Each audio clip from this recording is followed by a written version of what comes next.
নমস্কার, আগমনের ক্লাসরুমে আপনাদের স্বাগত জানাই। আজকে যে বিষয়টি নিয়ে কথা বলবো সেটি হচ্ছে বায়ো ইন্ডিকেটর।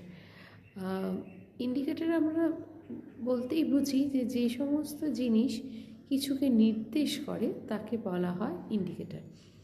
বায়ো ইন্ডিকেটর হলো যে প্রকৃতিতে যে সমস্ত চেঞ্জেসগুলো আসছে, হ্যাঁ, ইট মে বি নেগেটিভ চেঞ্জেসকেই আমরা সাধারণত বলে থাকি। It may be also positive, but positive চেঞ্জেসের দিকটা যত না ফোকাসড হয়, কারণ পজিটিভ চেঞ্জেসগুলো এমনি পরিবেশকে ভালো রাখে, তো সেইগুলো আলাদা করে হাইলাইটেড করার মতো বিষয় হয়ে দাঁড়ায় না। ভয়াবহতা বা দুশ্চিন্তা হয় নেগেটিভ চেঞ্জেসগুলো এলে, তো সেই জন্য স্বাভাবিক কারণেই এই চেঞ্জেসগুলোর ওপর একটু বেশি নজর রাখতে হয়।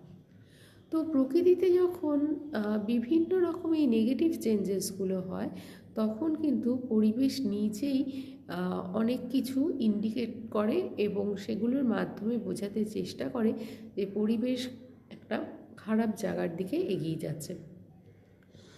তো সেই জন্য দেখা যায় যে যখন প্রচুর পরিমাণে পরিবেশ দূষিত হচ্ছে, তখন বিভিন্ন উদ্ভিদ তার নিজের শারীরিক গঠন পাল্টে দেয়, বা বিভিন্ন রকম উদ্ভিদ বা প্রাণী তৈরি হয় যেগুলো সাধারণতভাবে সুস্থ পরিবেশে দেখা যায় না।